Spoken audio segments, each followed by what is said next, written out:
All right, we are live on Insert More Coins. I am Rowdy Player One, and I have the esteemed, the amazing, the man that writes fantasy, the Ranger, and the Veil, who's about to come out very soon, Mr.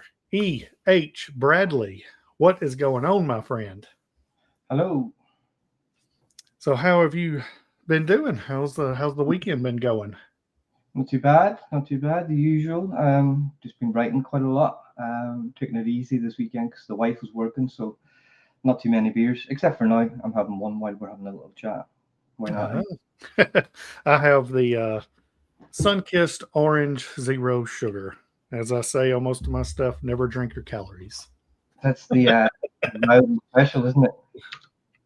See, let's see who all we got in here. We've got Blake Myers. What's going on? And we've got Miss Molly McCobb. Hello, Molly. And we got a few more trickling in. What's up, Josh? Already overbooked. And Janelle, who I will be having on the channel Tuesday. Yes. Yeah. She's just said before. Yep. Excited for that. And so I guess we can get started. I don't know what you want to start with. If you want to start with the Ranger, or if you want to just do the Veil, or I'll kind of leave it up to you if you want to talk about both of them before we really get going. Yeah, we could talk briefly about the Ranger a little bit if you want. That's fine. If you have any questions. The Ranger kind of started. Well, that was really what got me. Well, I'll tell you the truth. I wrote loads when I was a kid, and I read loads as well. And then I got to my teen years and discovered drinking and going out and being a bit crazy. So I kind of forgot about it for a while. And then over the last few years, I started reading again, and I was gaming quite a lot, but I got to a point in gaming where everything was just getting boring unless it was souls, and I just got stagnated. And it was about maybe 2 3 years ago, maybe a little bit longer. I started reading quite a lot again, and it came back to me how much I wrote when I was a kid and how much I always wanted to be a writer. Something I just totally forgot about. And it was about maybe about no, I kept talking to my wife actually when we were having a few beers, and she's like, "You're doing my head in now. You need to start doing something about this." And I was like, "What are you talking about?" She goes, "Well, right then. You come up with all these ideas. You're telling me this. You're telling me that, and start doing it." And I went, "Okay." And she's like, "What?" I went, "Yeah, all right, I will." So that was about a year ago, and I wrote the Ranger in it was about 3 months, the first draft, and then it was another 3 months. Then revisions and further drafts and whatnot until I got it out in October. Um, but that was largely I was watching a lot of Lord of the Rings movies at the time, and it's it goes back to my fantasy I love from the 80s. So, um, and I always wanted to kind of create my own little world and my own kind of legend, if you like, Hmm. and it was the driving force was always going to be Eridan, because I always loved Aragorn from Lord of the Rings, and I always thought you never get to see a young ranger, starting out in his first kind of his first year in the wild, just out of training. Yeah. And that was the catalyst. All I saw in my mind was him, like at the beginning of the book, just walking into Silverton, and he's been called by Faradell to go and basically work for this wizard dude, and that was it. That was all I had. So I sat down and wrote that, and just let it unfold. Arlene, I didn't even know was going to be in the book, until I got to the deep flagging in, and she just kind of I was just writing it, and she just walked from the kitchens. I was like, "Oh, hello, who are you?" And that was the way the whole book went, really. I always do that when I write. I just have an initial idea and then sit and write it. It's scary because you don't know where the hell you're going, but it tends to work out. And then there's always revisions anyway, so you can refine it as you go along, or as you revise the work. Yeah. So that was the Ranger. Yeah, it's done quite well. I've sold Oh, about that is really good. It did remind me a lot of Lord of the Rings. Now I've not read the books, but I've read or watched all the movies multiple times, and I really enjoyed that. I don't even forget what I remember. I think I gave it a 4 or 5 stars. I don't know. It was great. Like just the, and you're right. Like starting out, like this guy just finishes, getting out of ranger school, and then goes on this like epic quest. I thought that was a really cool narrative on how you did that.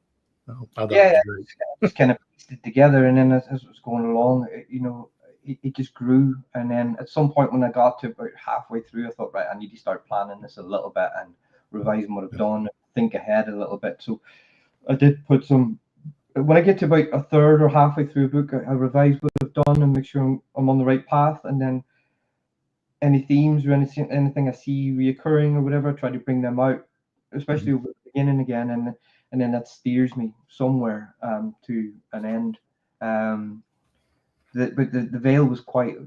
I had Lord of the Rings as a bit of a backup for the Ranger because there was so much source material there that I could kind of pull from, and I had that kind of fantasy head anyway. Where the Veil was quite different. That literally just started from I had ringing in my ear.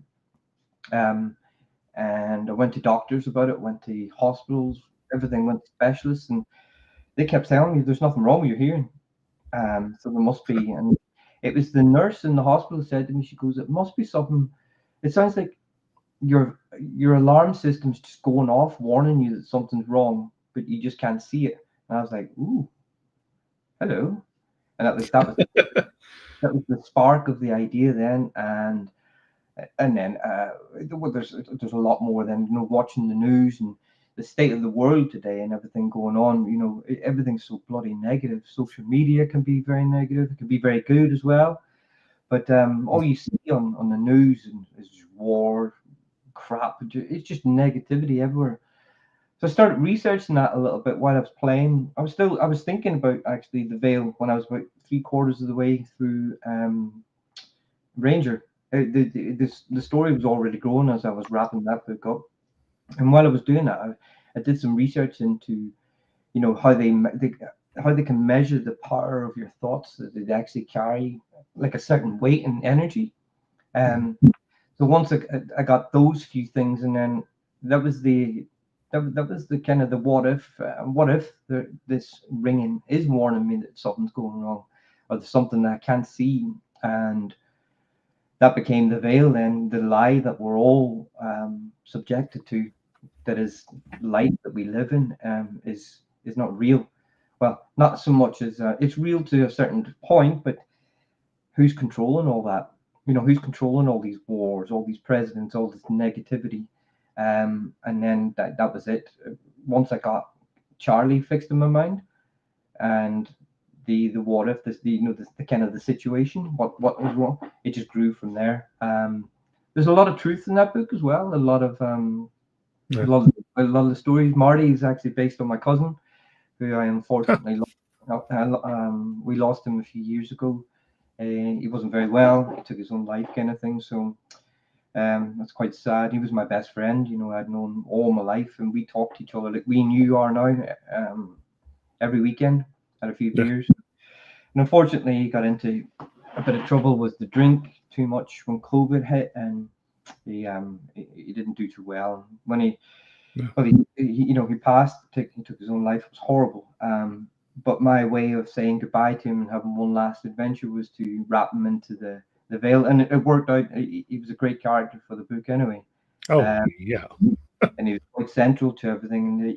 And and in a way, it's closure for me to say, wherever he is right now, he was always the one that told me you should be writing. You come up with these ideas all the time, and you should do that when you're older. And even when we were kids, we did write a little book, a collection of short stories, and he was a great artist.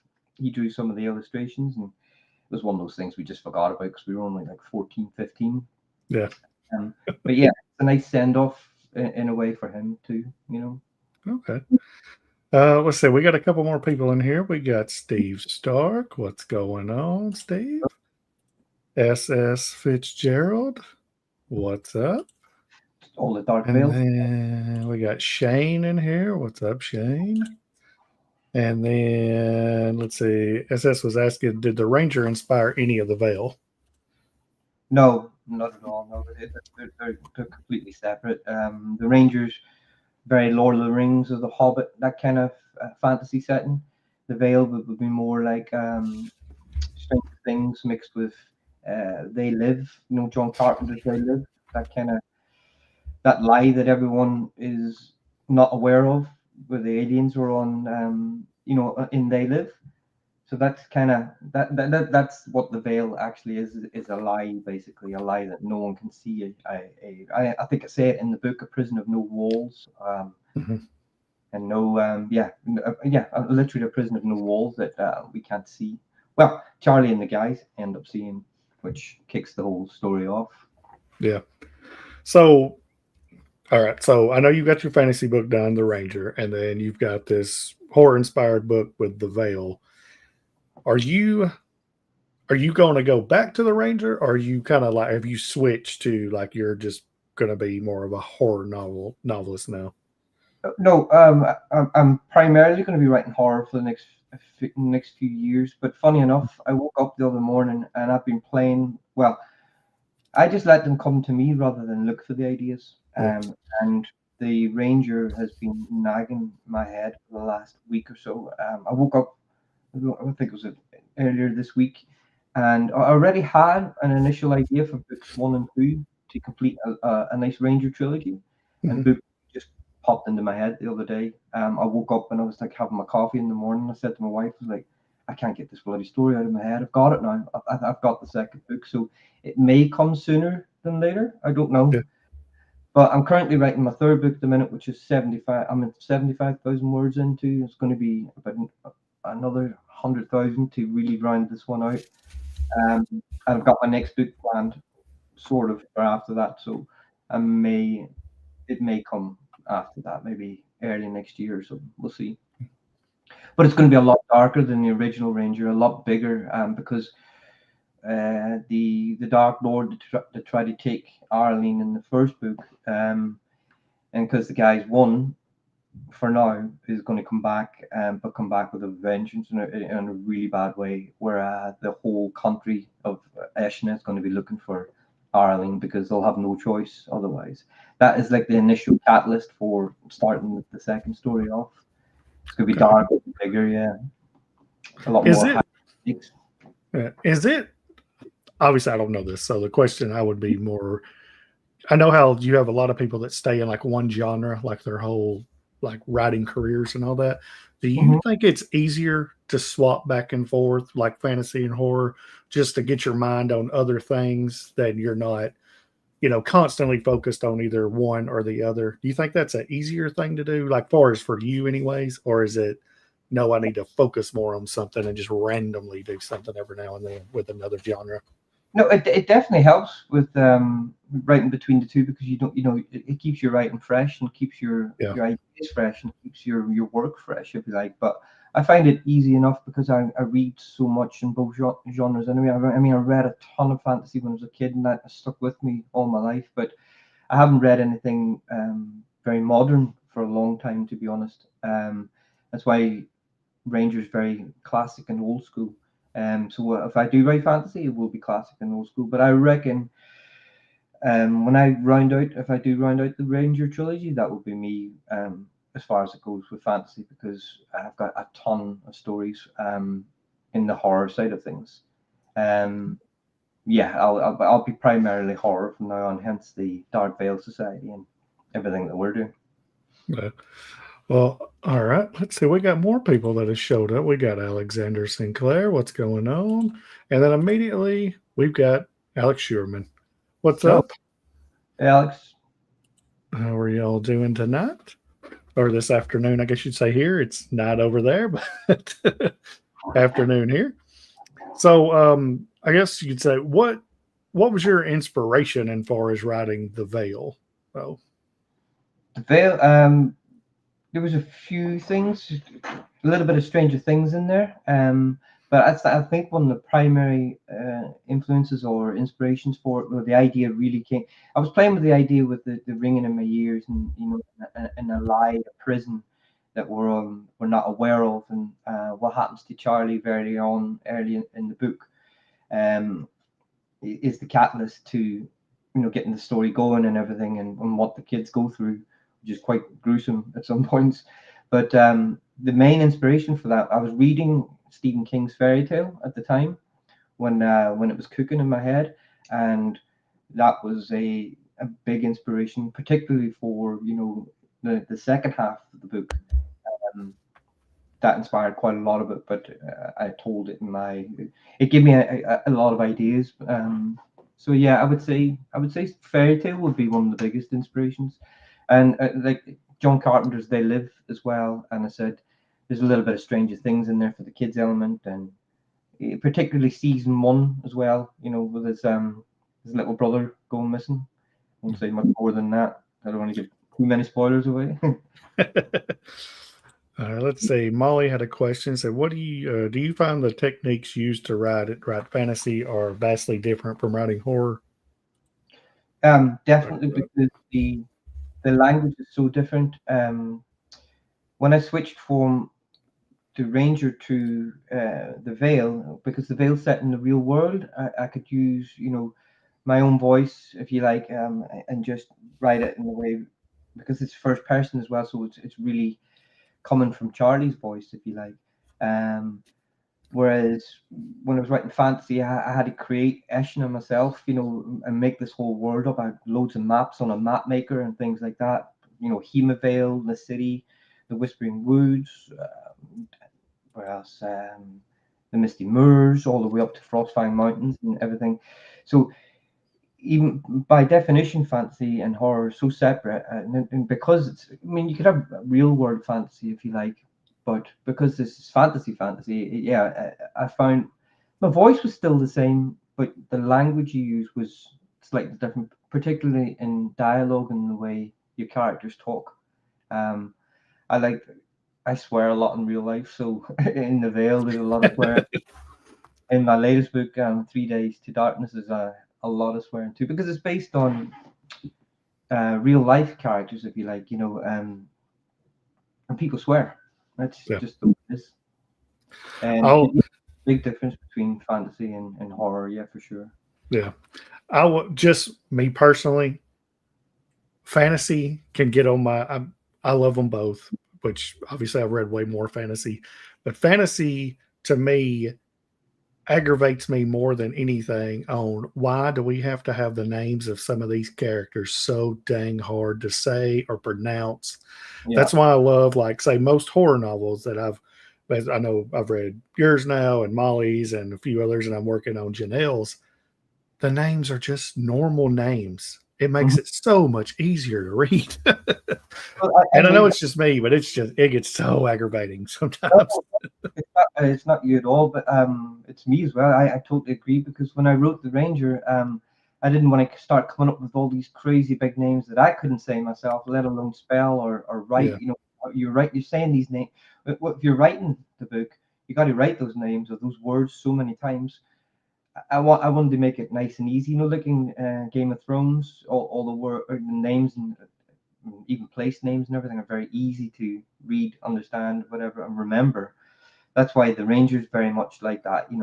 We're still got Yeah. that little fantasy twist to it, but Faradell the wizard, you're not gonna. That's easy enough. Eridan, Yeah. Arden, Yeah. Eshna, the place, and I named all the Frostfang Mountains and things there. Dagatop Mountains, Frostfang Fortress, very old school classic, but not hard to say. Yeah.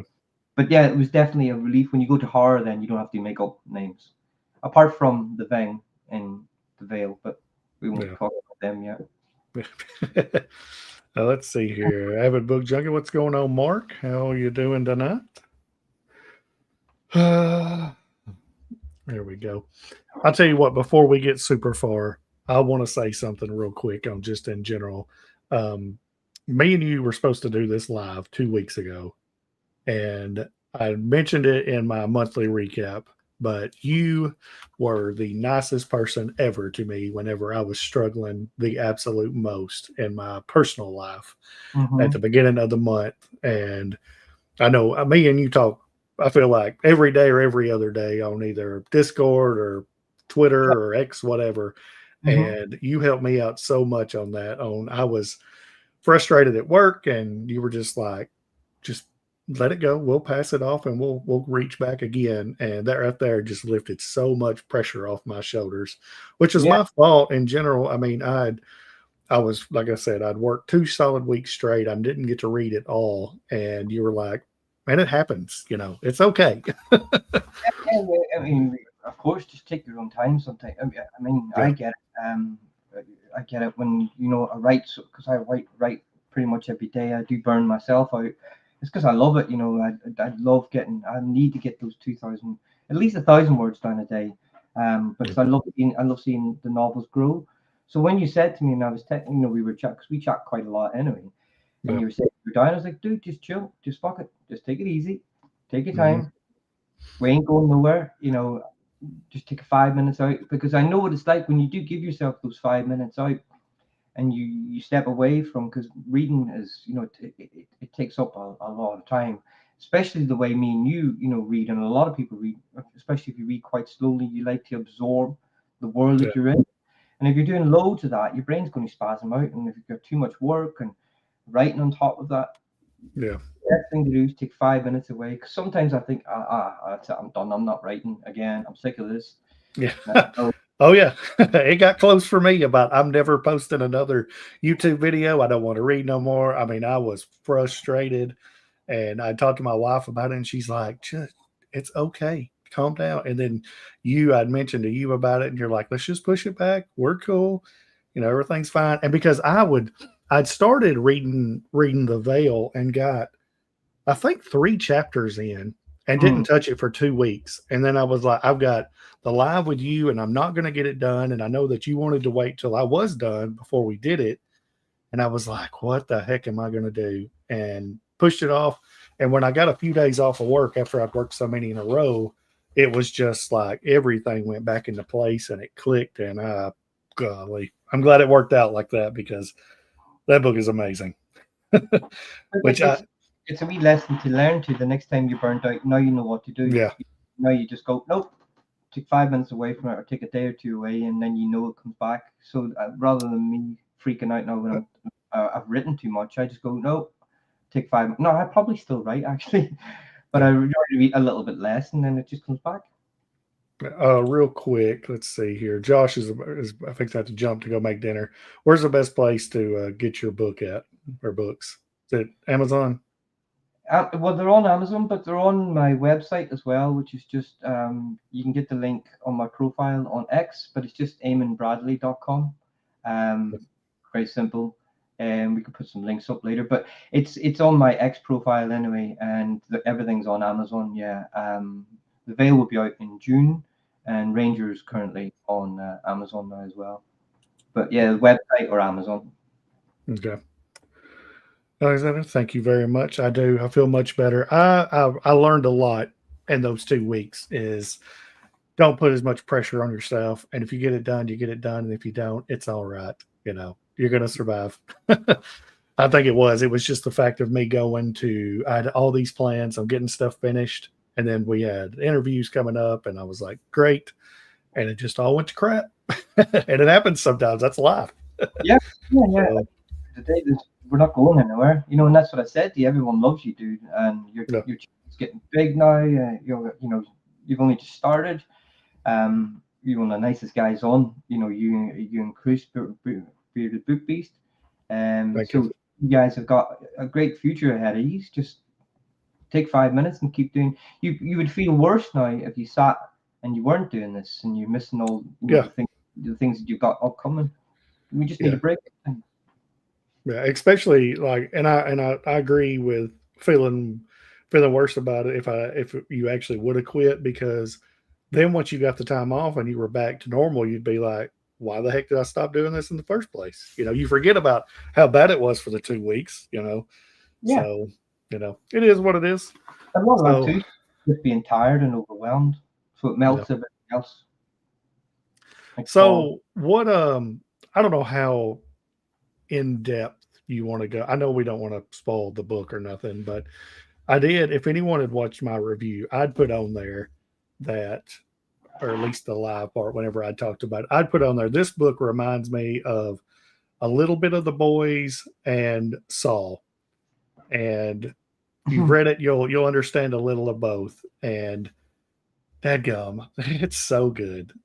Your main characters, which is Charlie, Marty, Lisa, and Donna, Mm-hmm. are so great, I think, at being, what are they, high school, probably seniors or juniors?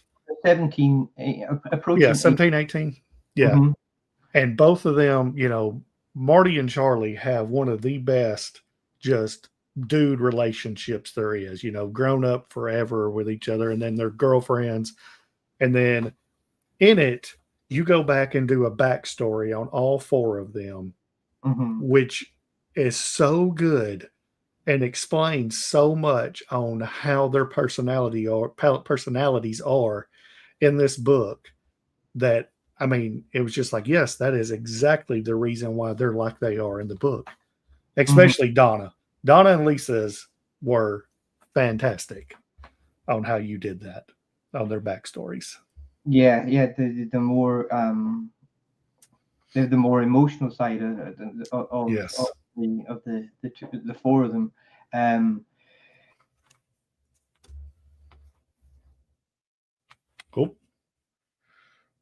did he freeze? I think he did. Well, let's see here.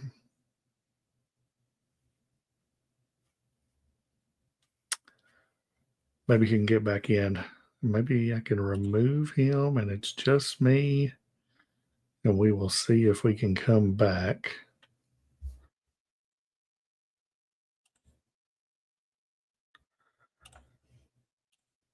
No.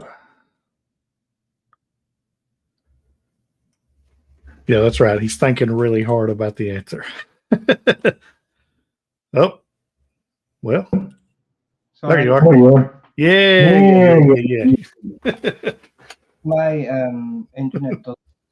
I don't know why. I need to phone them every like hour or two. It just cuts out, and I'm like, why the I'd be sitting posting something or whatever I'm doing, watching a YouTube video, and it just stops. It's like it's like they're doing some kind of refresh in the network or something. Yeah. Every few hours, I need to phone them, and yeah, they can just get a simple little thing. But we were talking about characters. So as Stephen King says, all good fiction is truth wrapped in a lie. So to really give each one of them have their own personality, but there's a little bits of people I know, and even bits of myself in each of them, except for Marty. Marty is literally my cousin, and the way him and Charlie interacted in the book, that was the way me and him interacted in real, in life. So when I wrote that stuff, it was very easy to do that, and especially the way we fought as well, um, bringing some conflict in there and everything. That Alex actually helped me quite a lot with when he beta read it. So Alex, thank you very much for that one. He made the story. He actually through his feedback, and that's why you need good beta readers. He actually made the veil much better than what it was originally because I was playing with another storyline that I wanted to weave through it. Mikey, Charlie's little brother, um, and through talking with Alex and his feedback, I had kind of cut Mikey out of it because I was being too lazy and I didn't want to go back and write him into it because it meant a major rewrite to include him. But through talking to Alex, he convinced me and I convinced myself. And I did it over a period of about 6 weeks. I got it in and and it really did. It fleshed the book out to the story it is now. Beta readers are very, very, you need them and you need to not be, what's the word, precious about your work in the way that people are just trying to help you. And especially if their ideas are great and it just really brings everything alive. It's worth its weight in gold. So Yeah. I'll put a little mention in the book for you, Alex, on that one. Let's see here. Look who popped up. We speak his name and he appears. What's going on, Chris? Oh God, not him. And then look at this. Shane, even Triple B pops in and his internet goes out. And That, apparently he is a wizard. that was his Um, plan all along, wasn't it? exactly. He knew he'd just hop in here and just destroy the stream for a bit. Cause problems. All right. So what influences did you have to become an author? Like what made you want to do that?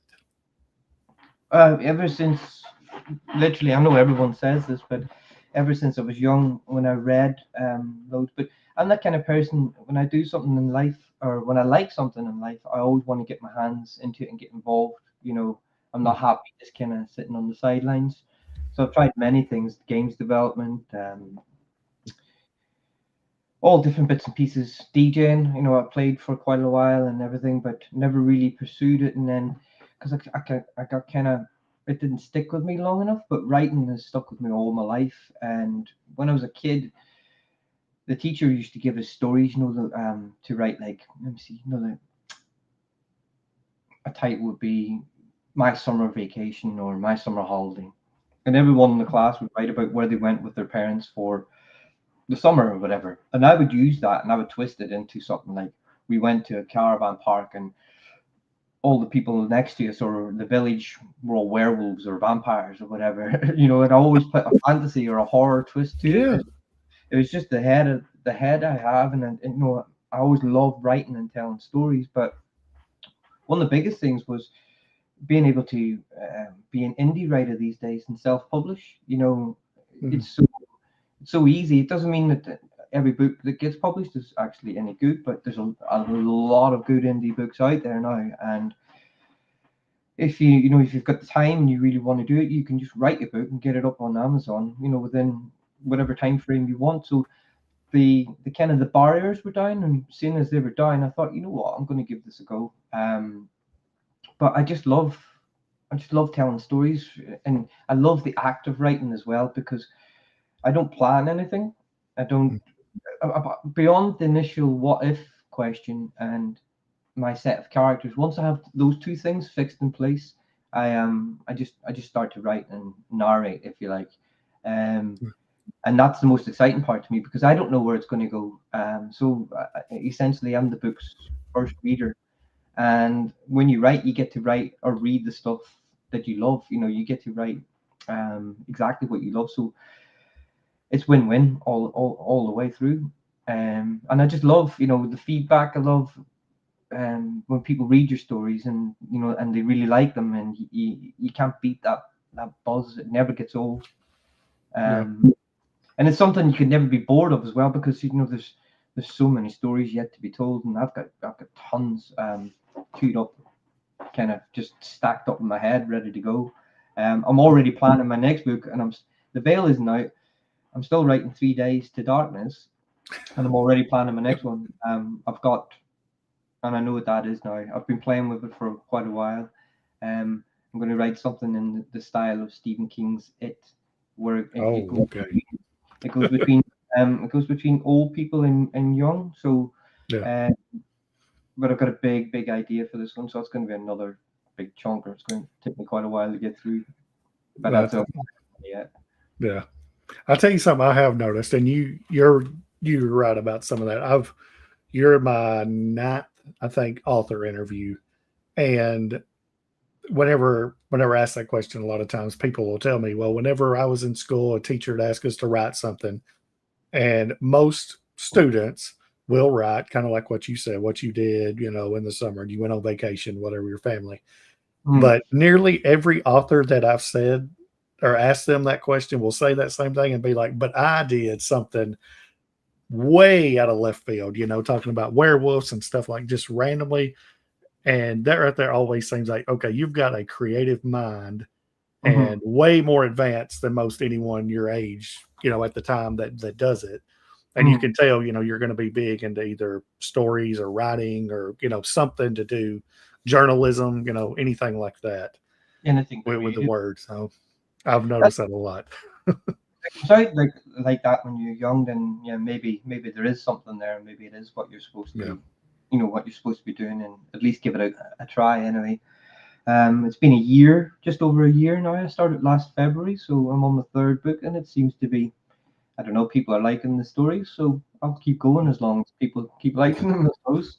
Well, you're a heck of an author. I mean, like I've read two of your books now, and I love how you write your prose. They're just so God smooth. I guess I don't know the word I'm even looking for. Everything just flows so well in your writing. I really enjoy it. Like even with the Ranger, which is obviously it's fantasy, it's totally different, but just I don't know. It's just weird on how just easy it is. Just to read it. I loved it. It should be that way, you know. It shouldn't doesn't have to be some big kind of intellectual master, you know, Yeah. manuscript that it hurts your eyes and burns your brain to read. It, it should be it should be simple, but it's deceptively simple. Is what I like to call, is the way I describe it, because you're not just saying, you know, very simple, basic sentence Yeah. structure and easy words. It's how you put them together, but you know you're using simple vocabulary and nice, compact, detailed description where it doesn't need to be. It Yeah. doesn't need to be overlong, but it's how, you know, it's your word choice. And so sometimes I'll write something because I love description and describing things and things like that. But I'll usually a lot of the times I'll write it big, how I see it, and then when Mhm. I revise it, I'll if I don't get it compact enough the first time around, I'll do that in, you know, in subsequent drafts. Yeah. Um, I thought that your like far as writing, your environmental work in the Ranger was so great on describing like just the landscape and all that. You're out in this vast world there, but in the Veil, your character work I thought was so good on your personalities with your main characters and their motivations on everything, especially Charlie and trying to figure out with is it Mikey or is it Mike, Mickey? Mate, is Mike, Mikey. yeah, Okay, okay, yeah. And he's trying to in. figure out stuff with that, like I don't know. It's just so much that an older brother, or even, I mean, pretty much any family member, an older brother would do if what happened to Mikey happened in the book. Oh, Blaming for sure. yourself for it, and then do it anything you can to go find them and all that. Yeah, well, he ended up. He didn't have any. He knew what he. I think Charlie always knew what he wanted to do anyway. Whether Mhm. he would have done it or not, apart from the incident in Derry, I don't know if he would have done it. I think he probably would have. That's up to Charlie really. But he ends up having no choice because that choice gets made for him, Yeah, as you well know. Yeah, because Derry as well is actually. I wonder if Stephen King actually I was got going to Derry. ask, is that where you pulled Derry from? No, no, no, no. That's where I'm from. Derry in Oh, Northern. okay, Yeah, okay. I didn't so know that. I state that in the book. It's a real place in the little passage. And I even asked the question, I wonder, did Stephen King get it, you know, on a visit to Ireland? That's right. I remember that. Yeah, I there is. didn't think about that. Okay. Okay. Because there's a lot of places in Maine where Stephen King is from, Uh-huh. which has been quite a little bit of a coincidence too, because where I'm from, there's Bangor, there's Portsmouth, and all the different places up in Maine. It must be from people from Ireland or England settled in Northern America or in Maine and use the same names or something like that, Old English or whatever it is. Uh-huh. Uh, and I think that's probably, I suspect that's where he maybe might have got Derry from. Um, I think he has got Uh, Irish roots somewhere down the line as well. So maybe, I don't know, but no, Derry is real, yeah, and Buncrana is okay. real as well. Buncrana is an Irish word for beside the river, so that town Yeah. is right on the border of Derry back home. But Yeah. that's real. Okay.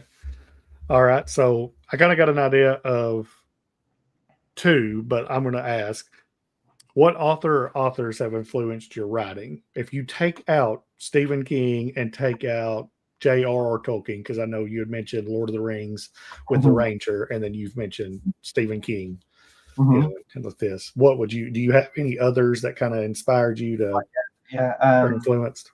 Richard Matheson, for one, who wrote Yeah. I Am Legend, What Dreams May Come. That's where I learned a lot of my, you know, the deceptively simple language where you have that lovely compact description, but it's the word choice that you use in shorter sentences that provoke an image without having to be very wordy. Richard Matheson is amazing at doing that. And I Am Legend, I highly recommend you read that one at some I've point. seen the movie and it's incredible, but I've heard it's nothing like the book, right?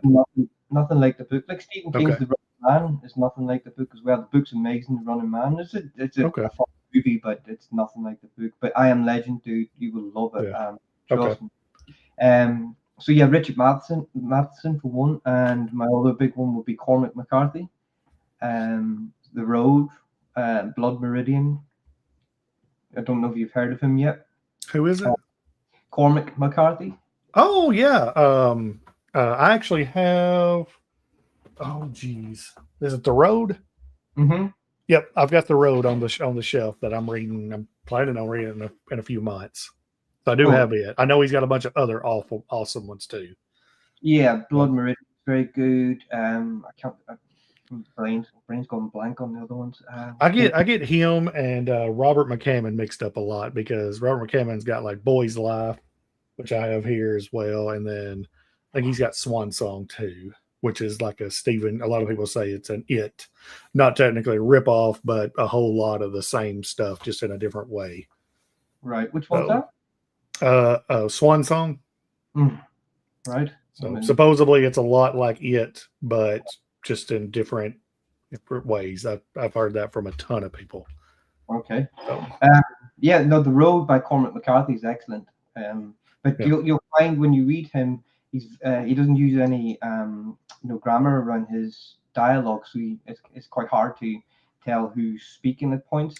yeah, I've heard that. He's like, there's like no punctuations or not like nothing. It's just him writing. But his writing is again for description and very direct, simple dialogue. I love that. I love his approach. He will go from very short, compact sentences to big flowing. In Blood Meridian, there was one paragraph that lasted something like 6 pages or something ridiculous. It just went on and on and on and on. Actually, no, it was a sentence. It was a sentence. It was I think about 2 pages long. It just went, kidding. yeah, I'm not joking. But it was Okay. it was amazing. By the time I was done reading, I was like, "Fuck yeah, that was awesome." Yeah. So that would be the 3 big ones now: be King, Matheson, and Cormac McCarthy. No. Let's see. Yeah, Mark had said, I think that's one reason why I never got into fantasy. The world the authors build and the writing I always assumed would be too much. The names themselves are a headache. Some of that is true. But I'll tell you, if you find authors like EH for one, like on the Ranger, they don't have crazy names and crazy places that have names that you're like, what in the world is this? Like that, I'm the same way. It pulls me out of the story. I can't help it. But if I can't figure out how to say a name of a main character, because it's always going to be so and so, whatever the sentence is. Yeah. So and so said it, and it's like I cannot. If I don't know how to say it, I kind of just mumble it in my head, like yeah, and I know it. But the Ranger is very. I mean, it starts off a very simple tale, but it's not. But it's got that classic adventure feel to more Hobbit than Lord of the Rings. I would imagine. Bilbo going to the Lonely Mountain and all that. It's got that kind of feel to it. Whereas any further books would be, especially now, influenced with my horror writing, would be a lot darker and a lot higher stakes. So I really would, when I write the next ones, I'm going to really ramp it up somewhat. But again, it's getting around to it. I've got too many planned at the minute. Yeah. And Molly says that's why I'm considering listening to The Road on Audible. I can't see grammar things there. That's very true. Very true. I heard the book or the movie was really good. Never watched it, but yeah. It's one of my all-time fantasy, or sorry, it's one of my all-time movies of all time. The Road, yeah. And it's very, very accurate to the book. It's almost that's the one that's got Viggo Mortensen in it, ain't he? Yeah. Oh, that's what I thought. See, Steve said Matheson is fantastic, and his Twilight Zone episodes were some of the best. I remember watching a little Twilight Zone back when I was a kid. the black and white episodes a Yeah, long time ago. that's where Matheson. I think Matheson started his career. I believe. I think he wrote a few books, but I think he did. Correct me if I'm wrong, Steve. But I think he started his career writing a lot of those scripts. In between writing books, I think. I could be wrong. But Okay. yeah, no, he's brilliant. I need to get through the rest of his books. I want to, part of the Credible and Shrinking Man is supposed to be amazing. What Dreams May Come was great, and yeah, of course, as we mentioned, I Am Legend is fantastic. Yeah. Alexander Blood Meridian blew my tiny mind when I read that at school. Apocalyptic blood magic. Okay. I've heard it is incredible as well. I'm So, about 30% through at the minute, and yeah, it's gruesome. It's quite, but yeah. it's great. It's great. Okay. Okay. I'll definitely get a few. I want to get it as well. Like I said, the road's like super short too. Like it's not a long book at all. Hmm. So I definitely read it first. That'd be my first one of his to try out. Oh, But that was my first as well. So if you like, I know you'll like it 'cause I know the kind of stuff you're getting into now. Because I think Dark Veil Society is definitely whet your palate in horror, hasn't it? yeah, it I'm gonna say, and I told you this whenever we were writing back and forth. It hurts me to say it, but I nearly feel like I'm about halfway turning into a more of a horror slash nonfiction type reader now. It's I don't know. Like I don't know. I'm not saying I'm burnt out because there's so many fantasy books I want to read, but man, like all of y'all stuff, especially like the Dark Veil Society stuff, like yours, Molly's, I'm reading Janelle's. It's so dadgum good. And I Mhm. just it's something else. I mean, all y'all stuff is great. The guys are Speaking of speaking of real quick, Blake, I want to say, even though I made you and Chris a bet on about the final four, I will be buying your book within the next week. So great. we had a little side bet on the Discord about who was making the final four, which of course him and Chris were so bad off, it was ridiculous. Who picks Michigan to win a title? Come on, get out of here. Anyways, just because my team went out. But yes, I've got to pick up Blake's book because I don't say I lost the bet, but I didn't technically win it. So Fair enough. Well, it speaking of Dark Veil Society, I'm going through all the guys' books as best as I can.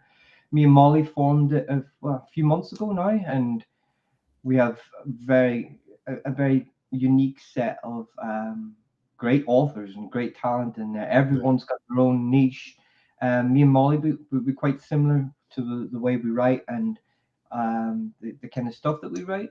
Steve Stark is like the Guy Ritchie of the horror world, very British, very that great comedy. I've just finished Hot Dose of Hell. I've It was heard it's incredible. it was awesome. It was very good, Yeah. very funny, very British. It was Okay. brilliant. Um, Sledge, obviously, is was a great book. Yep. And Janelle, well, Sledge covers his own theme now. Janelle, she's our slash queen. She's a slasher queen. She's killing it with her books. I've got the ARC of the Clatterman to get to. Yep. Um, so yeah, I'm halfway through Molly's, and then S.S. Fitzgerald. He's wrote an amazing zombie, the first part of a trilogy called Alone Together. I've just read it recently. I'm going to reread it again because I've got a nice, clean, formatted copy now. His final review copy. Um, I want to give it another go because it was so good, and then I'll write my review up for that. Very military based, and it details the fall of society from the beginning all the way through. A nice full fleshed out zombie apocalypse one. Something I'm writing myself at the minute, which is coming later this year. So yeah, and I'll be getting to Blake's as well once I get through everything. And then we got Jose's Fear, his collection, Ryan's collection as well. God, forgive me if I'm forgetting anybody's. Sean's, there's loads, but I'm working my way through each of them. But the best, oh yeah, and Chris, we have our own H.P. Lovecraft. kind of author as well. Um, Okay. so I've listened to a bit of the audio. It's excellent. I managed to grab a copy the other day. But the point I'm making is everybody's quite unique in Dark Veil Society, and that happened by design because we wanted to have horror such a wide genre that we wanted to cover each aspect of it. Maybe we're not fully covering them all because Blake covers he's got his ghost stories and things like that as well. So I think we are, I think we've got quite a wide spectrum, but every one of them, they're all great writers. So, Yeah. and we're starting to get a bit of recognition now around socials. So that was the main goal in the beginning was to launch indie horror in 2025 and have a platform that we could work from and promote each other. But it's now changed well beyond that now because we're becoming a family in the Discord. Um, it's so much fun and it's one of the nicest places we go. We go and vent, we talk shit, we talk about our books, we give each other support, beta read, ARC read. So it's more than just promoting each other now. It's becoming a family, if you like. Yeah. Our website is being built and that's coming soon. It's looking amazing. So there's a lot of things happening, and hopefully we'll all get our names around and start to make a little dent in the indie horror scene soon. So you're basically saying that y'all would be the Avengers of horror novels, correct? Yes, we are. Yeah, the Yes. zombie Avengers. Yeah, like I said, I've read like I think four of y'all now, and everything is so great. Like it's whenever I started my channel, I never thought that it ain't that I was against indie by no means at all. I didn't know nothing about it, but Mhm. I never thought that it would turn out kind of how it's been for me. I was like, that's probably I read 75% indie and then like one normal trad published book a month, if that, and a lot of that's just catching up on all the stuff that's older. Like right now I'm working on Abercrombie's First Law trilogy. I'm about to start book two tomorrow on audio. Um, and then, trying to do like Red Rising. I finished the first trilogy of it. And then me and Josh had already overbooked are doing Empire of Silence, starting the Sun Eater series this month as well. So Busy, busy, it's, busy. yeah. All right. So what would you say would be your process of writing? Like, are you kind of like a plotter, pantser, you know, fly by the seat of your pants type? I think because my mind is in that writer mode now, it has been for over a year. I don't actively look for ideas. So if I take this right from the start before I've written a book, I don't actively look for ideas anymore. But you see everyday things, or you hear the weirdest little thing. Someone just saying a word, or someone will trigger something in my head, and I'm like, oh, hello, and it might spark a little seed, a little what if question, like just a few months ago, I was on the bus to work. It had been raining, and puddles were lining the side of the road everywhere. And as the bus slowed down to round the corner, I seen this big kind of grey, stagnant puddle, just as if it was almost looking back at me. And I was thinking, yeah, well, what if people turned into water? Because we're like 68% water. Like kind of like puddle people. And I've now written a 15,000 uh, short story called Puddle People about this Okay. scientist who is sick of world wars and sick of humanity, and he thinks human beings need to be taught a lesson. So he develops a serum called aquification, which Mhm. he intends to distribute around the world and turn into like everyone into like jelly-like substances or water for a short period of time to let them miss being human, if you like, and then he'll solidify them then later on again when hopefully they've changed their mind. And but that's just an example of where ideas you don't know where they come from. If you're a writer, you will have that kind of mind where it's acting subconsciously in the background all the time. But I usually start, like I say, with a what if question. What ifs? My ears are ringing. What can that mean? What if it means this? They are actually warning me something. And then I go, right, well, what's the worst thing that can happen? and it ramps it up. So I've got Yeah. my situation, and then once you have your situation, I look for my characters, a basic cast who are always very flat and unfeatured when they first walk on stage. But as the story develops, you get to know them yourself, and as you get to know them, they start to act on their own anyway. So they basically write themselves. So then in your second draft, then you can really bring out who they are. But once I have those two things set in mind, my situation, my characters, I just start to write. I have a few little sticky notes and things like that, but most of it's in my head, to be honest.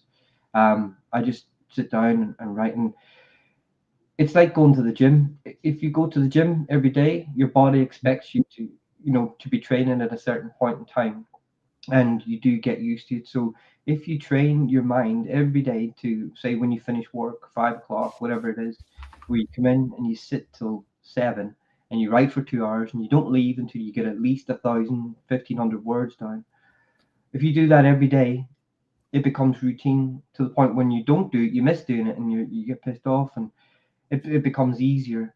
Now, that's an average day. An average day, I would get about 2,000 down, and it just flows. Other days, you might only get 500, 600 because depending on, it's usually for me, I'm not seeing the scene very clearly.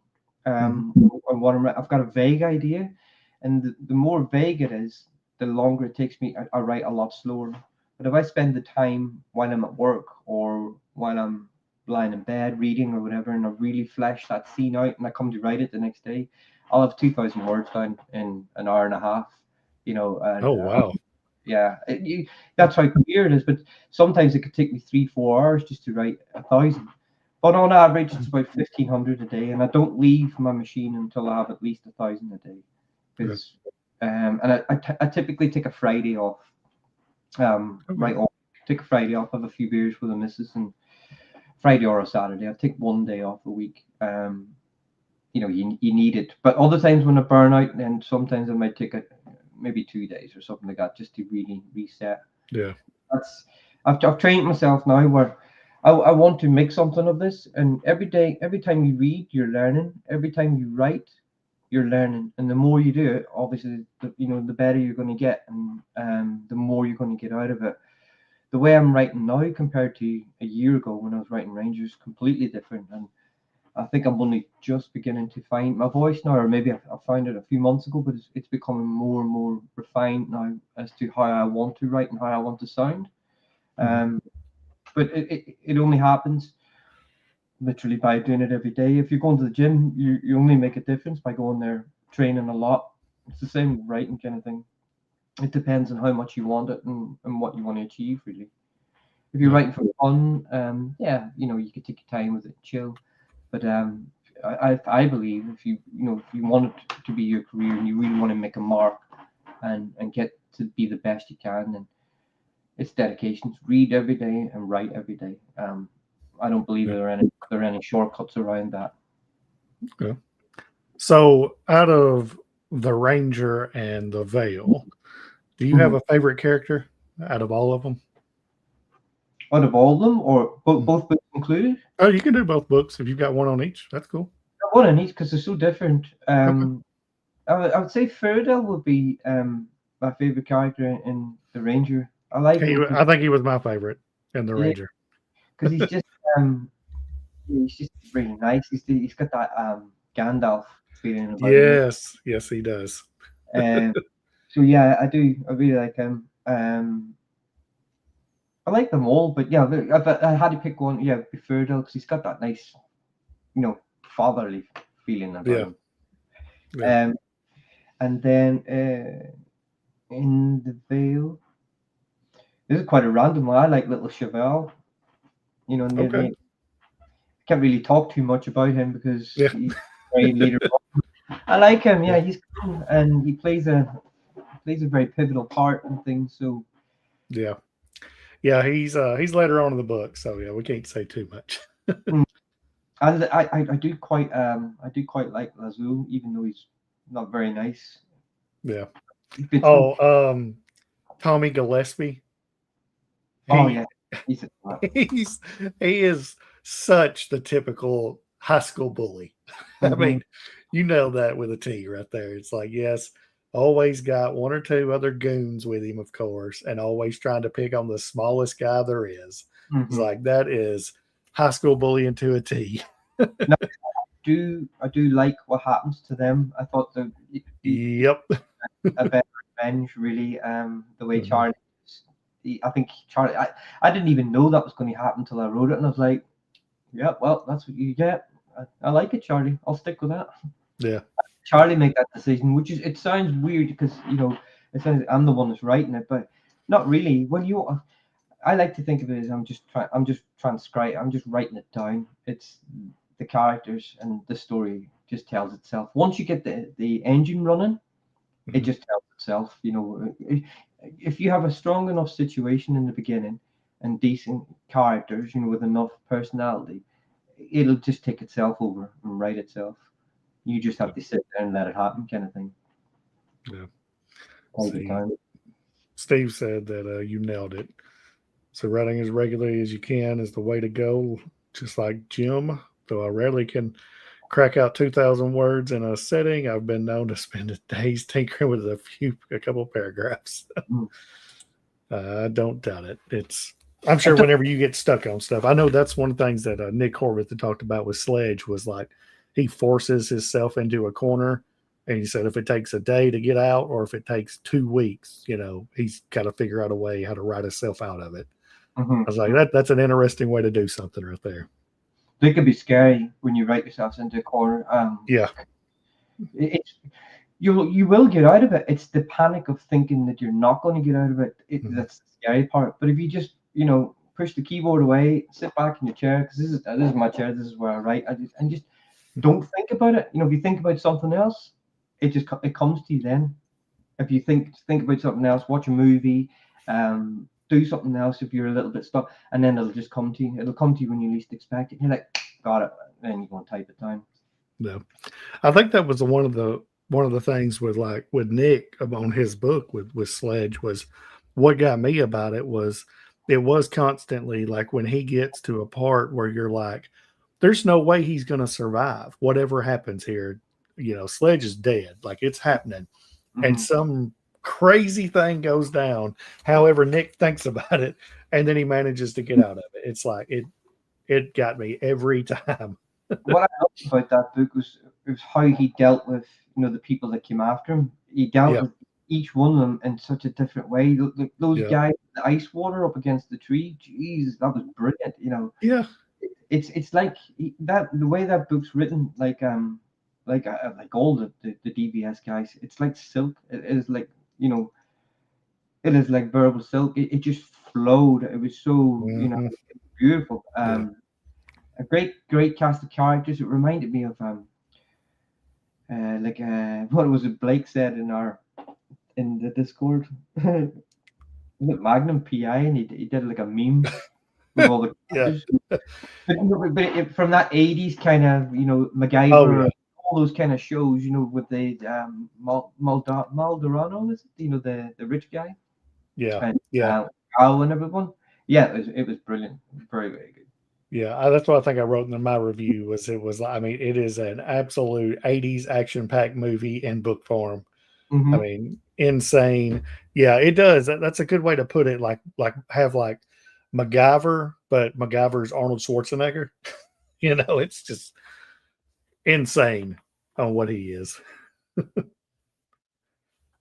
Oh, I think he froze again. Let's see here. Yeah, Blake, post that on Mark's chat because I definitely want to read it in the Discord. Oh, let's remove him again till he gets back. Oh, it might be the difference in internet from here and over there. I think he's across the pond. Pretty sure. Oh, oh, and there we go. You're back. It does it every hour. It's really annoying. Nah, it happens. I'll be phoning them tomorrow. All right, so oh, we got somebody else. Urbana, what's going on? Hello. How's it going? So, do you have do you have a favorite line in any of your books? Is there anything that's like, I feel like an absolute genius whenever I wrote this? I like Fairdale's line, evil grows when good men do nothing. I thought that was quite nice. Oh, yes, very Uh, nice. the Veil, fucking hell. I can't think of any in the Veil. I have got a few in no, yeah, no, I've got a few in the Veil, but there'd be more the descriptive ones. You know, when I was describing the winter, Uh how huh. the trees stood silhouetted against the snowy sky, where Yeah, the branches twisted and turned, looking like letters in an alien language. I thought, oh, when I wrote that, I was like, that sounds quite nice. yeah, Um, so I've got the town on 3 Days to Darkness is a big infected tale set here in the island of Jersey in a blistering hot summer. So that gave me, well, it's given me a very nice contrast between a beautiful summer and everything's supposed to be. It's a time of growth and a new life and prosperity, and at the same time everything's falling apart around them, around the main characters. The whole island's falling apart. So it gives me that really nice contrast between beauty and darkness, and it lends itself then to some nice descriptive work and scenery as yeah, because it dawned on me too. If anything like that ever did happen, nature would just carry on. The sun would still shine down on this planet, but the whole world would die and wither, and nature wouldn't give a shit. It would just carry yeah, on. So I love that kind of that theme. I've always loved that in apocalyptic themes. Um, yeah. yeah, there's a few nice passages that are well, there's quite a lot that I like in 3 days, but that is for another time. That won't be out until about Halloween, hopefully, if I get it Okay, finished. okay. Oh, we got Steve said The Veil is currently in the top 100 of the British horror chart on Amazon. By the way, Holy dang, shit. the book ain't even out yet. I know. I looked today, and it was what was it? It was 129. Heck yeah, that's awesome. So I'm like, okay, it's because of the pre-orders, I believe. So Hmm. it's yeah, it's doing good. I'm just gonna have a top 100. Let me have a quick cheeky look here while I'm on. Um, So yeah, that's good. So who knows? It might actually, if I sell enough and it does well. Well, it's Yep. actually holy shit. It's 81. 81. 81. So Dead gum. got, um if I've got, I don't know, there must be more pre-orders coming in, but there's about 7 or 8 so far. So if we get some good marketing and get it around before it goes out, and hopefully if people like it, we may be looking at a little number one here. Who knows? Yeah, that is awesome. Already that high. Like you've still got what is it, 2.5 months, I guess, till it even comes out. Yeah, I just got a text Good. from my editor this morning from Stephen Black. Mm. He just finished it this morning, and he's writing up my dev report, which I'll get early next week. I'll work through that as quick as I can so I can get it off to him and get the line and copy edits done. I just want it all done now and final upload to Kindle, and a few people have got ARCs at the minute, the same one you had. Mhm. Um, 3 or 4 people have got that, but I will be sending more out then once I've got the final edits done. Yeah. Um, but he texted me this morning. He was like, "I've just finished," and he goes, "What a great ending! Love that." And he said, "Are you hinting at a sequel?" And I was like, "Maybe." Oh yeah, yeah. There's room. That's the worst part about it not coming out for 2 months. I can't say anything about it, but No, we just can't yet. that there is so much stuff that you could continue on with. Like Hmm. it's my goodness, so I good. didn't, I didn't even think of that until I wrote until I was writing the ending. The ending was one of the hardest parts to wrap up for me in that book. It was crazy. But then the I mean, we could say this because it doesn't spoil anything. But the final conversation that takes place in that, and what Marty realizes, I was like, Mm. I only realized that as I was writing it, and I went, hold on a minute Re- here. Yeah, because it was Marty who was saying it, not me, and it was just kind of coming out. And then as I typed it, I thought, oh shit, yeah, what have I done, or what could I do? Yeah. Okay. So this right here is I'm not going to spoil it neither, but when you're writing the book, and are you in the book? Is it Charlie's perspective that you're writing to the reader, or is it your perspective? Like, are you breaking the fourth wall whenever you're writing that? No, it's from Charlie's perspective. Okay, It, because I it's know in it, you mentioned a few times you say, you're basically it's almost like you're breaking the fourth wall, talking to the reader as you're reading it. oh no, I do break that. I do that a few times. That's just Yeah. a technique in first person. But if you remember, the whole point of the book is Charlie's writing this down for it to get posted on social Yep. media. So to let the world know what he's discovered about the veil, and what it goes through. So the book breaking the fourth wall is, if you imagine, it's when his story gets released to everyone, he's talking to those Yeah. readers, the real world readers. But um, I quite like that a little bit, and it's just something that felt natural when I was doing it, because it kind of draws you in a little bit too. Yeah, it does. It almost kind of gives you like like you shouldn't be seeing this, but I'm telling you what's going on type thing. Hmm. Um, and I did. I really enjoyed that too, because it's almost like here's a behind the scenes of what's going on. So I thought it was great. Um, do you have a are planning on having an audiobook come out for this? I am. I am. It's about getting some money together for it and everything. But I know you can do the share royalty thing as well, so that's something I would look at. But right now, I am, as I say, I'm currently like almost. I should get to about 85,000 words at the end of next week on. No, actually, I'll tell you what. The 3 Days of Darkness is set over. The first third of the book is set over 3 days, hence 3 days to darkness. It tells how the world falls apart in 3 days. It only took 3 days for everything just to go to shit, basically. And then Okay. there's a big middle section about what Mm. happened in the aftermath, and then there's the big ending or whatever. And that divides the book into thirds. So I'm so deep into writing that I'm doing it every day, and keen to get the first draft done, to even consider getting people to audition and going through all that kind of thing for audiobooks. Right now I just wouldn't have the brain space. Then I would burn out. Yeah. When I get typically when I get a first draft done, I'll I start straight into my next book, because then I leave it for 6 weeks.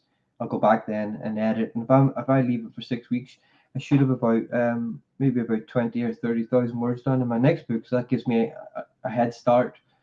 And then when I finish my revisions, or my new the further drafts of my current work, when I send it to the editor, it's with him for 2 months before I get it back. So that essentially gives me 3 months to work on my next book while the other one's being edited and everything. And that keeps me going ahead. So what I'm thinking about doing is, when I get 3 days finished, I might use that time, rather than diving straight into another book, to set up audiobooks for Ranger and The Veil, rather than getting, because 3 days is a huge book. There's, as I said, there's 17 main characters so far. But it's not done in the way where well, we'll see.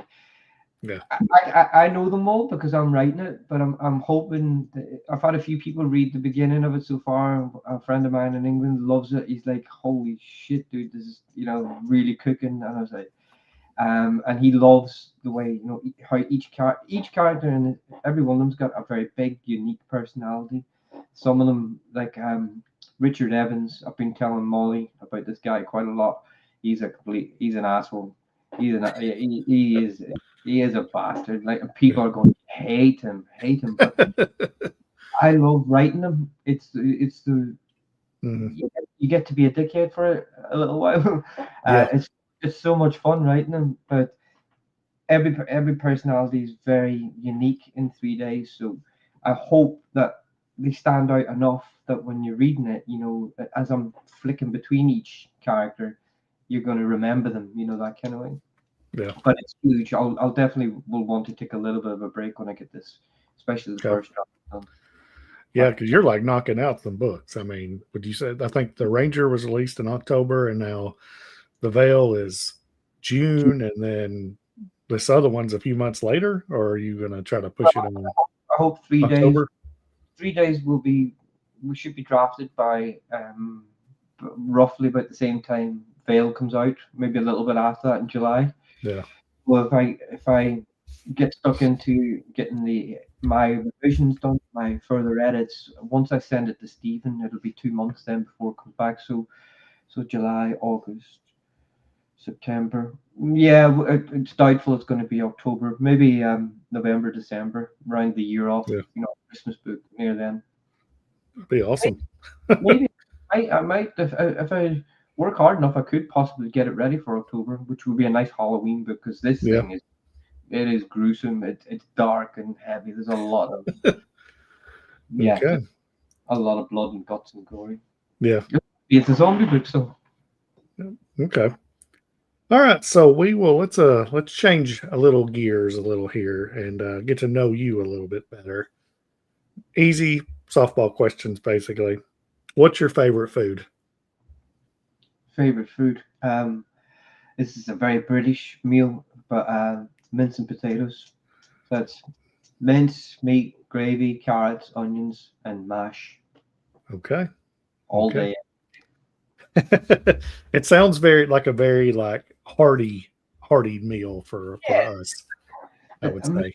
what the American equivalent would be? Do you have mince steak, mince beef? Yeah, we have like I guess we call it like mincemeat over here. Stuff Yeah, like I don't know if it's the same, but yeah, like potatoes and beef. carrots and stuff like that. Like that's just a staple, especially me. Like I'm Southern, so we eat a lot of that stuff all the time, anyways. Yeah, So I like good stodgy stuff like that, especially mhm. mash. It's lovely and it requires the least amount of work to eat it. You can just literally inhale that stuff. It's great. Okay, okay. And So what is your favorite restaurant? what do you mean type of food? No, like where's the favorite place that y'all like to go out and eat? Oh, let's see. Where do we go? There's a nice place here in Jersey called Banjo's. Okay, Um, it does an amazing steak. So when I go out, I always have steak. yeah, Always steak that and sounds chips. like my wife. That's all she eats when we go out is steak, something and steak, whatever it is. Steak, medium rare, a pint of lager, and chips, and I'm happy.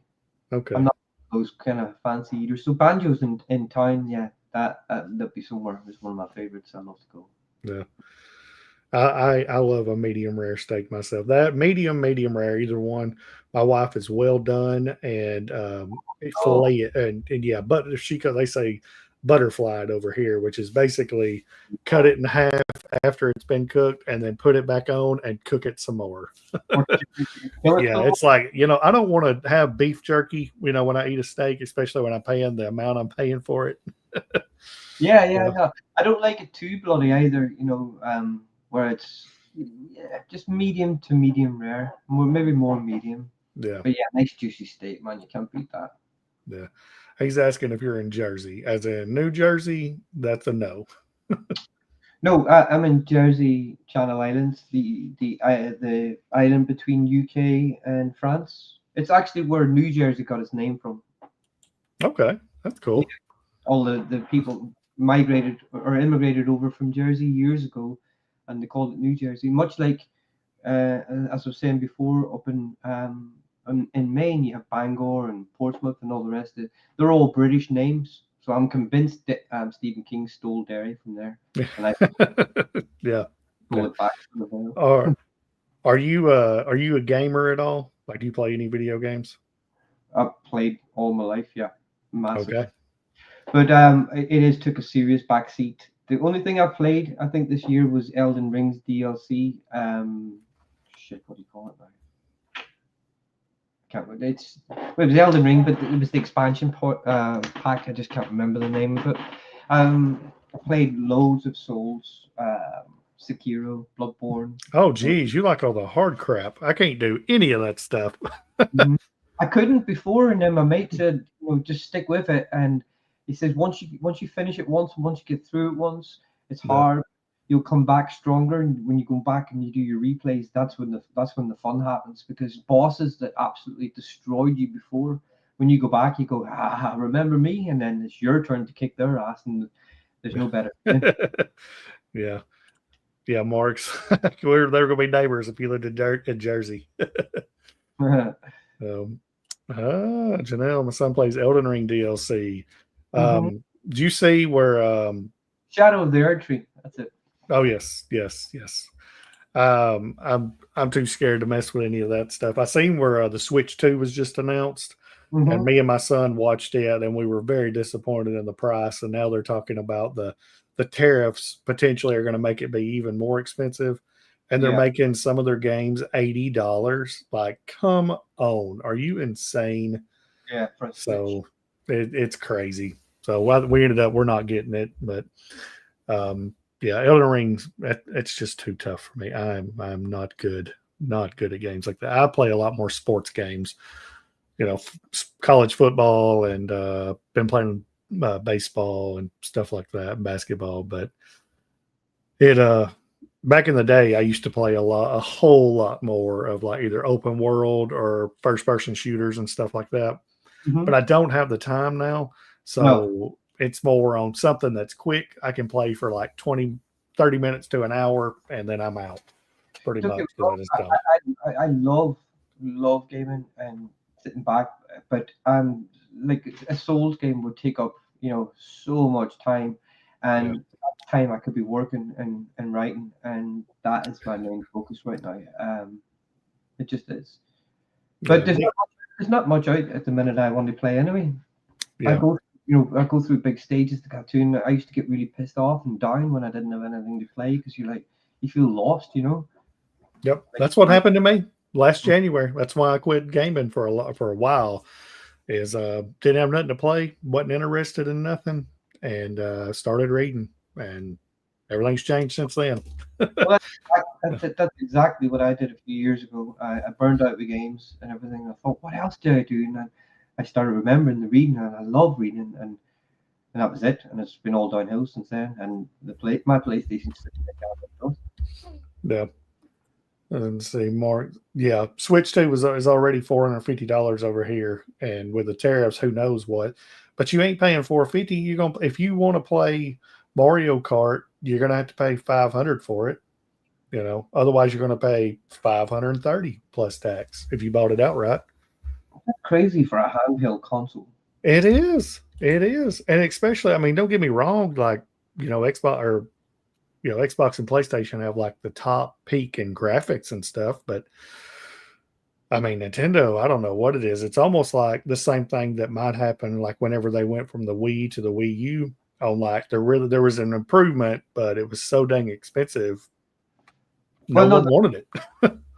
yeah, for Switch 2, there is 4K upgrade scaling. Yeah, yeah, they're upscaling the 4K on the dot part of it, and Yeah. you're finally going to get up to 120 FPS Mm. on all that stuff, which is great. I mean, it's about time they should have done it 10 years ago, like everybody else. But Well, it's Nintendo. From Software have announced that game.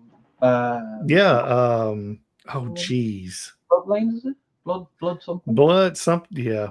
Oh my gosh. But I think it's all online rather than Yeah. Well, I don't think it's coming out to 2026. I think that exclusive that they're getting. yeah, that might. From FromSoft. So that'll be interesting.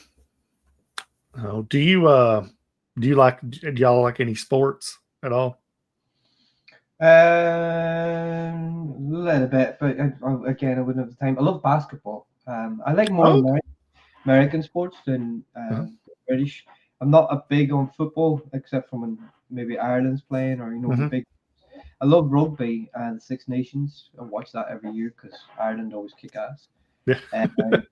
But I like basketball a lot, the NBA, because it's just always a lot of action. It's just always so fast paced. Mhm. And I actually like golf too. Sitting back, I don't mind watching golf as I get Have older. you seen the new golf that they're playing that's indoor? It's almost like Top Golf sorta. Have you seen that? No, indoor. They play it like there's like 5 or 6 different places like this. Me and my wife were up. It was like 11 o'clock one night, and where I was watching some college basketball game, and it went off, and then this comes on, and I'm like, "What the heck is this?" I mean, this is like professional, like the normal professional golfers, Hmm. and they're playing in this like it's like a giant screen, and they hit it, and they've got like 3 sections set up. You've got your normal fairway and your driving range. They've got a little thing that's for sand, and then they've got a little thing for like the rough. And so like you'll hit it off of like the driving range part, and it'll hit the screen, and that determines how far it goes. If it goes 350 yards, whatever it is. And then where it's at, if they don't make it onto the green, then they'll go into if it was either in the sand or the rough or just normal on the fairway, they'll hit it there. And then once it goes onto the like putting green, they'll walk over to this pre-made putting area where a laser comes down and points exactly where their ball was hit, and then they'll go there and try to put it in. But there's other crazy rules where I forgot what it's called, but they can throw some kind of flag and say they're going to do something. And basically, if you put it in from where they say on that one, like you gained, like automatically win the hole. But if you miss it, then you automatically lose the hole.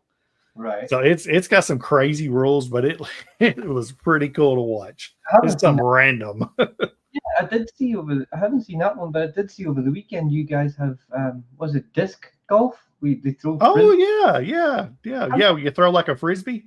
Yeah, I never knew Yeah, about that. It looks yeah. fun. That's a It's like crazy. I had some friends that used to play it a oh, while ago, and they played in tournaments and stuff, and it was pretty dang good at it. I never played it. Like that just seems like I'm terrible at throwing a frisbee in general. it's But all yeah, right.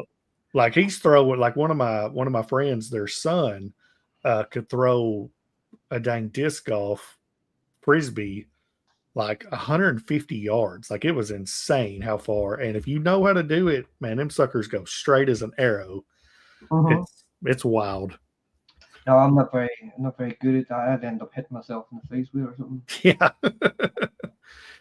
Um, Oh, Apart from that, sports wise, no, I wouldn't be very big. I've trained boxing for about 14, 15 years. Um, okay. so, but I haven't trained in a while. Again, writing, but I still Yeah. did for quite a long time. That would be Well, about the most thing I would do. Yeah. yeah, that's some incredible cardio right there. Hmm. Boxing. Yeah. Yeah. Man, I tried to do it a little back years ago when I was younger. Whenever I would like a way to, instead of running or something, whenever I got tired of doing it, and I'd do like 30 minutes of boxing, and I'd be dang exhausted Mhm. doing stuff like just punching a bag. You'd never think like it would it Fun. would wear you out. Yeah, just holding your hands up and hitting. Uh-huh. Takes a lot of work. I did Chinese boxing, or Kung Fu Wing Chun, but it's had a lot of it had all the nice movement within Wing Chun, but it had a very practical use from Robert Chu, an American guy who taught Alan Orr, who then taught my teacher. Um, so it's not reliant on all trying to be all flashy and doing all the techniques which don't work anyway. Well, they work in certain instances. If someone grabs your hand, you can do a lot of things, but ours was very much just hit them a lot of times in the head until they fall down, kind of Yeah. thing. Brutal. All right. But So if I'm assuming being an author would be your dream job, mhm. but if it wasn't, what would you say your dream job would be? Being a millionaire and doing nothing. There you go. Yeah, Excellent answer. yeah. I don't want to do Excellent. anything else apart from writing. No, I'm in IT as well, so I do enjoy. I was a carpenter for. That would actually be my dream job, just working for myself, not having bosses breathe down your neck kind of thing. Yeah. But I do love IT as well. I like coding. Coding is writing a program is very much like writing a book. You write your first draft. It might not be very good. You get back in and fix it, and it's all got to flow, much like your words do, much like the story do. And it's got to have a meaning. So I took everything that I know about coding as well in a kind of an abstract way and applied that to my writing a little bit. Yeah. But my trade is I'm a carpenter by trade, so um, I do like framing roofs. You're up on the top of the building, free away from the world and the messiness and the dirtiness of the building site. And I like all the creativeness in framing a roof. Just doing a bit of simple geometry lets you build. All the different type of shapes, gable-ended, hip-ended, pyramids, and all that kind of stuff. So maybe doing something that work myself, a carpenter or a lead in IT, yeah, Yeah. programming. Okay. All right. If I have to do something. All right. So we talked about kind of like your influences on authors or who influenced you. Who would you say would be your all-time favorite author or authors if you've got more than one? But who's your favorite? Yeah, it would be Stephen King, of course. Okay. It would have to be. Yeah, I can't wait to start. I mean, really, I don't. I keep pushing it off just because I know I'm scared, to be honest, that I'm going to read a book and then just be like, okay, that's it. It's nothing but Stephen King for the next, what has he got, 78 books out or whatever? Yeah, It's well, going to be a long time.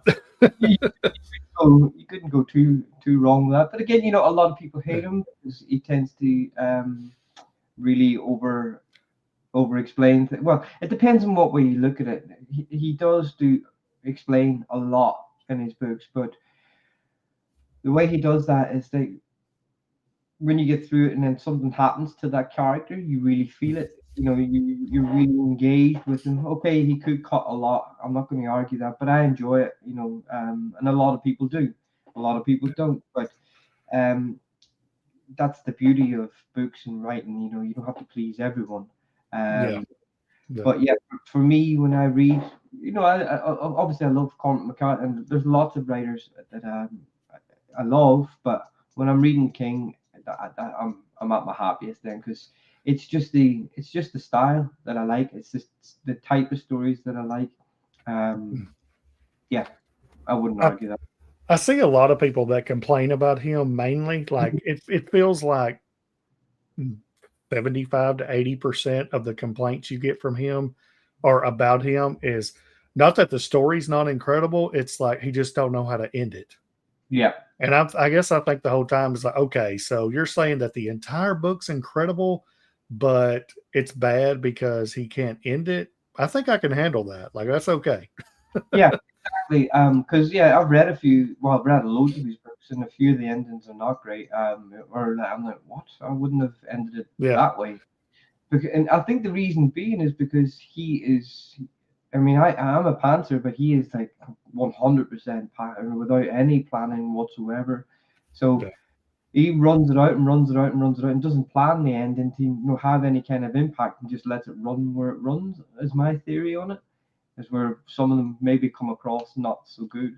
But again, if the whole book's amazing, then it's just the ending is not great. yeah, It doesn't really matter. yeah. But I agree. I Like think I can handle that.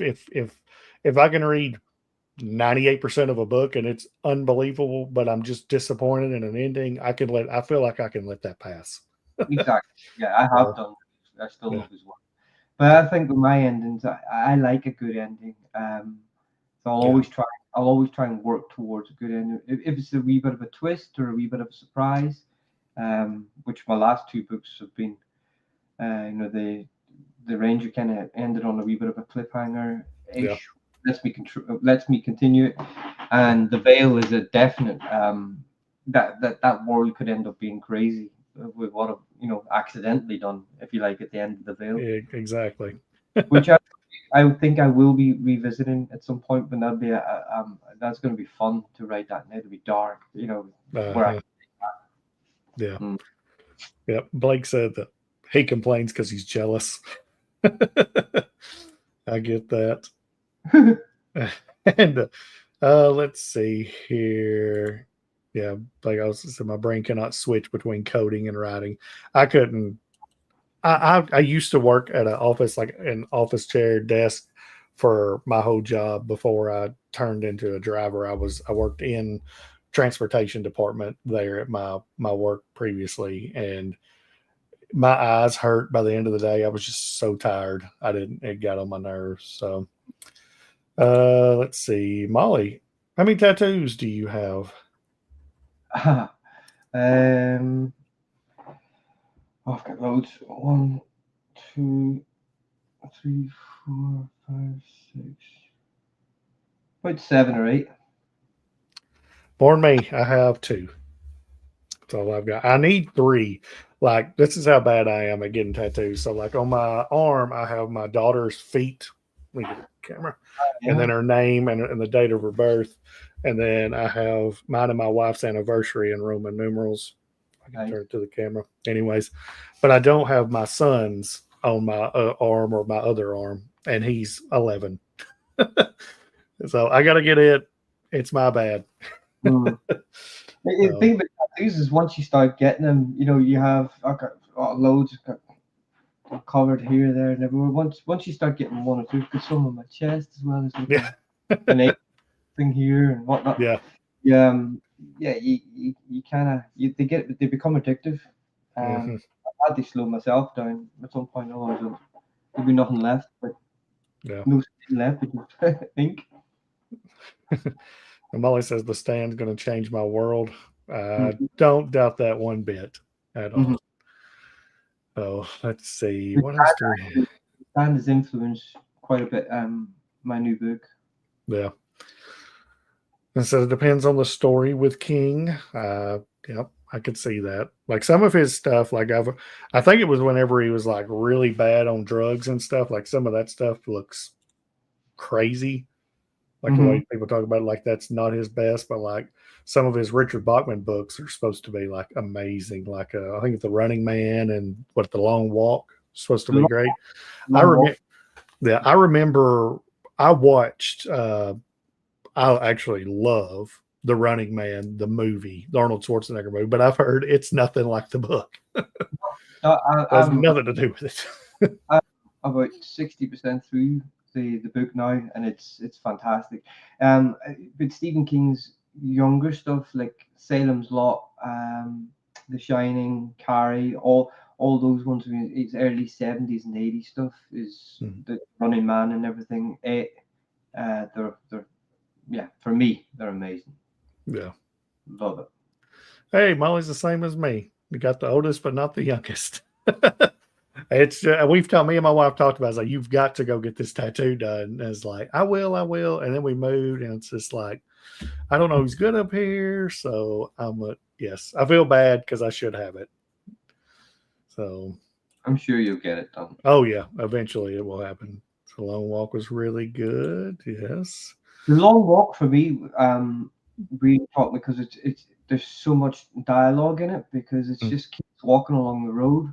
But if you ever want to have a crash course in learning subtext and dialogue, the long walk is a great story as well, and it's got some beautiful description as it goes along. And it's great pacing, but there's so much dialogue in it that it really it will help you learn a lot. If you're writing. mhm. I did. I thought was Okay. one of the things I took away from it. All right. Well, we're pushing an hour and 40 minutes, so we'll wrap it up. I've got three questions left, and because I'm halfway a selfish person, they're for me. Okay. So, what are you reading right now? Right now, I'm reading Molly's Dark Blue, Okay. and I've paused the stand so I can get Molly's book read. I'm about half through the stand, which I've left it in an easy part. So I've just finished Janelle's, Steve's, and Sledge. So I'm going to read Molly's, and I'm reading The Running Man as well. I'm going to get those two wrapped up, and then I'm going to be selecting the next few dark DBS books, and I've got to get Janelle's The Clatterman started as well. And Yes. then when I get through those, I'll be finishing. We're going back to the stand and then picking a new Stephen King book, like I always do. So I think I've got what am I? 50 pages, and then I'll be done with Janelle's first book. And then I Yeah, may, that as well. I'm, Ghost. yeah, Ghost Room, yeah, yeah. And then I may skip her second book and then just go do the Clatter Man next, just because I know it's coming out pretty soon, just so I get it done, Mm. in time. And then I'll go back and read the other one.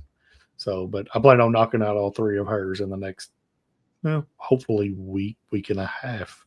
So I was trying to get them all done by when we talked Tuesday, but I wasn't planning on, like, my sister come in, like I said at the beginning, and come in for the weekend, and then we went to a college baseball game on Friday when I got in, and then yesterday, and we stayed up till 2 a.m. talking because we hadn't seen each other in forever. So it things didn't go according to plan, which Oh, it'll be all they, right.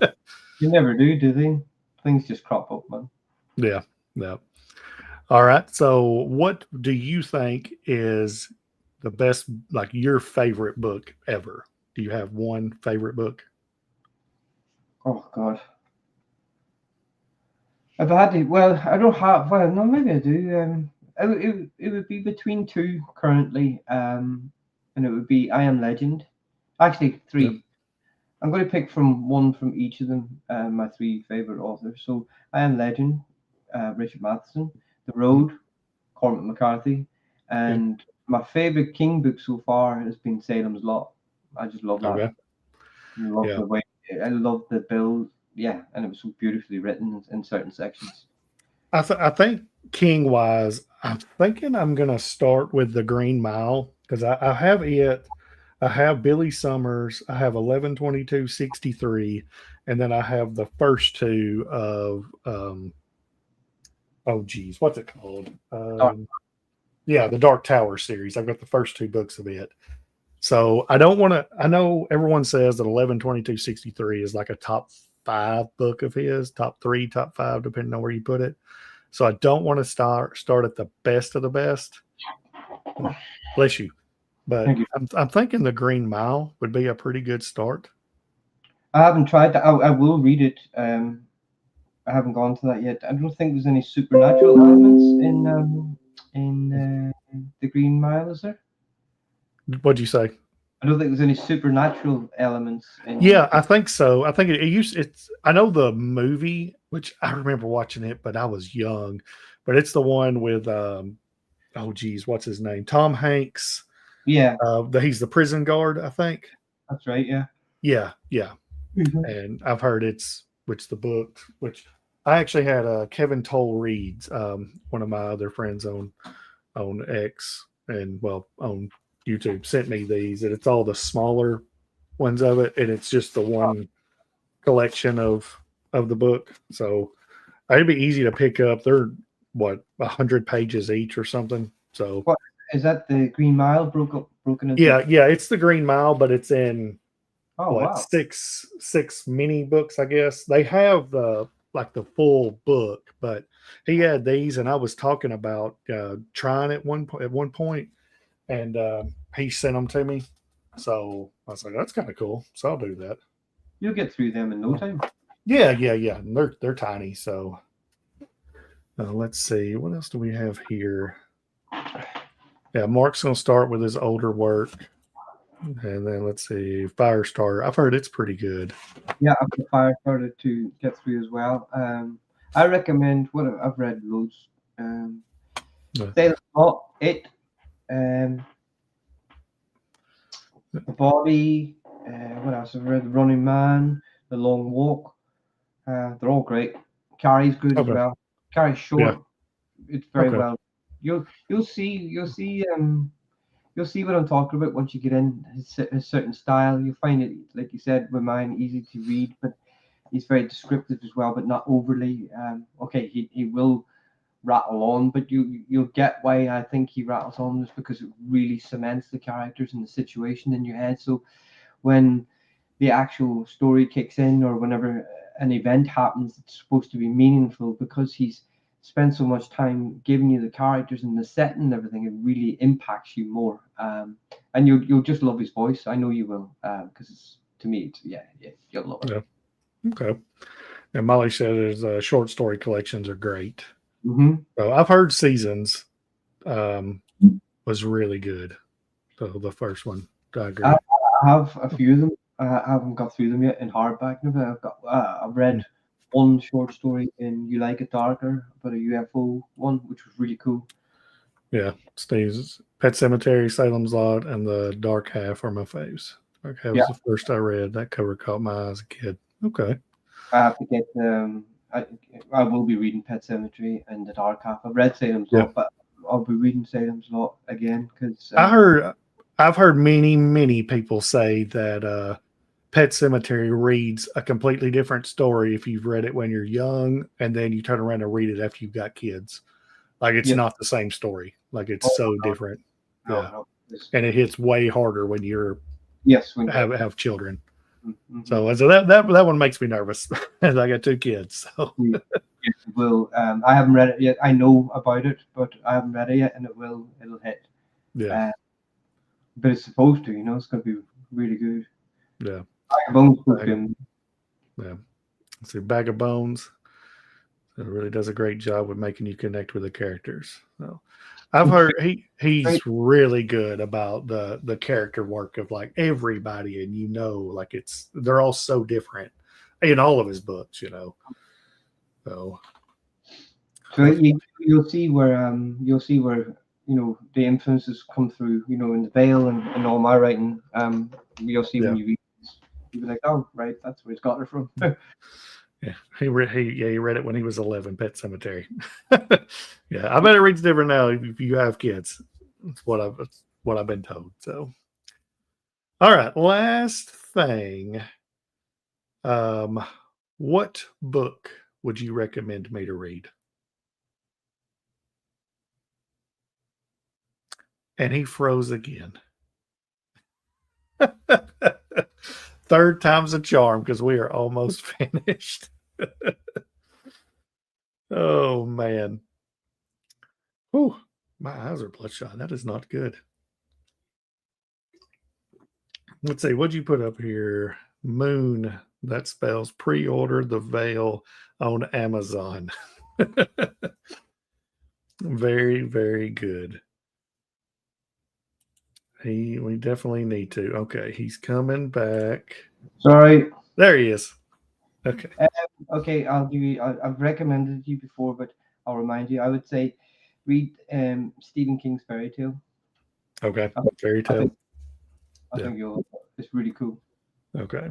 And then I knew you had mentioned something about reading I Am Legend as well. I told you that Yes. the movie I think is incredible. I love the movie.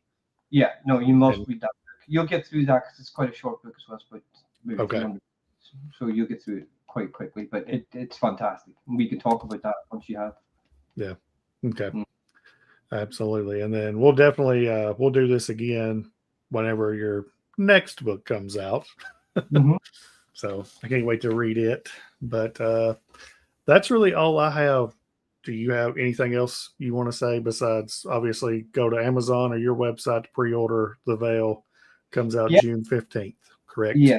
June 15th. It's now up for pre-order. I think it's number 86 in the world now for horror, which is incredible. It's not even out yet. That's right.